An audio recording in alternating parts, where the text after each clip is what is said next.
ଆଉ ସାଙ୍ଗମାନେ ଆପଣମାନଙ୍କୁ ରଜ ପର୍ବର ବହୁତ ବହୁତ ଶୁଭେଚ୍ଛା, ବହୁତ ବହୁତ ଅଭିନନ୍ଦନ। ଆଉ ତ ସାଙ୍ଗ ରଜ ପର୍ବ କେମିତି ପାଳନ କରୁଛ ତୁମର ଆଡ଼େ? ଭଲ ତ? ଆମର ଘରେ ତ ଏମିତି ନର୍ମାଲି ପାଳନ କରୁଛୁ। ଆମର ଘରେ ଆଜି କି ହେଇଛି ରଜରେ ଦେଖଉଛି ଚାଲ। ଏଇ ଦେଖ ଆଜି ଆମର ଘରେ ଏଇଗା ହେଇଛି ପୁରୀ, ବିରି ଚକୁଳି ଆଉ ମଟର ତରକାରୀ, ଘୁଗୁନି। ଏମିତି ହିଁ ନର୍ମାଲ କରାହେଇଛି, ଅଧିକା ଆଉ କିଛି କରାହେଇନି। ଆଗର ଭଳିଆ ଆର କାହିଁ କିଏ ରଜ ପାଳନ କରୁଛି, ଯିଏ ଯେମିତି ପାଳନ କରୁଛି କରୁଛି, ନହେଲେ ଏମିତି ହିଁ ନର୍ମାଲ ପାଳନ ହେଉଛି। ତୁମର ଆଡ଼େ କେମିତି ପାଳନ କରୁଛ କହିବ? କି ତୁମର ଘରେ କି ପିଠା ହେଇଛି ଆଉ କେମିତି ତୁମେ ରଜ ପାଳନ କରୁଛ? ଆଉ କିଏ କିଏଠୁ ମୋର ଭିଡ଼ିଓଟା ଦେଖୁଛ ସବୁ କମେଣ୍ଟରେ।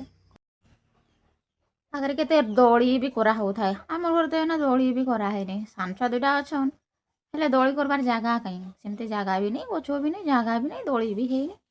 ଆଗରେ ଘରେ ଘରେ ଦୋଳି, ଘରେ ଘରେ ସମସ୍ତଙ୍କର ଗୋଟେ ଗୋଟେ ଦୋଳି, ଯେତେ ଝିଅ ଥିବେ ସମସ୍ତଙ୍କର ଗୋଟେ ଗୋଟେ ଦୋଳି, ହଁ କି ନାହିଁ କହିବ ତ?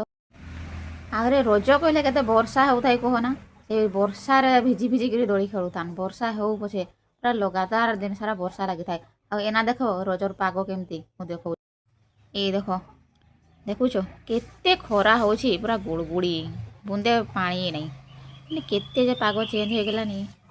ମାନେ ଆମର ସମୟର 90 ସେତେବେଳକାର ମୌସମ କେମିତି ରହୁଥିଲା ରଜରେ, ରଜଟା ପୁରା ରଜ ଭଳିଆ ଲାଗୁଥିଲା। ଏନା ଆଉ ସେମିତି। ଏଇଟା ବାବୁ ଆମର ଆସିଗଲା କାନ୍ଦି କାନ୍ଦି, ଘିନେଇ ହେବ କହୁଛି। ଯେତେବେଳେ ଦେଖ ଖାଲି ଘିନେଇ ହେବ ସିଏ, ନାଇଁ ତାର ଟିକେ ମୌକା ପାଇଗଲା ମାନେ ଘିନିଦେ। ତ ବିନା ଖାଇ ସାରିକିରି ପଳାଇ ଆସିଲି। ସକାଳୁ ସମସ୍ତେ ଖାଇସାରିଥିଲି, ମୁଇଁ ଏକଲା ପଛରେ ଥିଲି। ତ ଏଇଠି ଆଗରେ କେମିତି ରଜ ପାଳନ କରୁଥିଲୁ ଆମେ, ସେ କଥା ସବୁ ମନେ ପଡ଼ୁଛି। ରଜରେ କେତେ ବର୍ଷା ବି ହେଉଥାଏ, ପୁରା ବର୍ଷାରେ ଭିଜି ଭିଜିକିରି ଦୋଳି ଖେଳାଉଥାଏ, ରଜ ଗୀତ ଗାଇକିରି।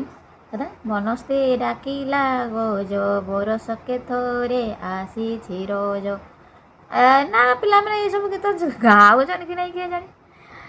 ଟିଭିରେ ତ ଦେଖାଉଛି, ଟିଭି ଗାଁରେ ତ ଗୋଟେ ଗୋଟେ ପ୍ରୋଗ୍ରାମ ହେଉଛି, ଅରିଜିନାଲ ଗାଁ ଗାଁରେ ଯାଇକିରି ଦେଖିବାର ଅଛି କରୁଛନ୍ତି କି ନାହିଁ ପିଲା। ନିନି ବାବୁ କାର୍ଟୁନ ଦେଖାରେ ବ୍ୟସ୍ତ। ଆଜିକାଲି ପିଲାମାନଙ୍କୁ ଯେତେ ଚେଷ୍ଟା କଲେ ବି ତୁମେ ମୋବାଇଲଠୁ ଦୂରେଇକିରି ରଖିପାରିବନି। ଏତେ ମାନେ ଇଏ ହେଇଯାଇଛନ୍, ଜଣକୁ ଦେଖିଲା ମାନେ ସେମାନେ ତ ଆଉ ଅଟକିକି ରହିପାରିବେନି। କିଛି ସମୟ ପାଇଁ ଦେଇଛି ଦେଖୁଛନ୍, ଏଇ କେତେ ମୋବାଇଲ ଦେଖିବ। ଏଇଟା ଆମର ଝିଅ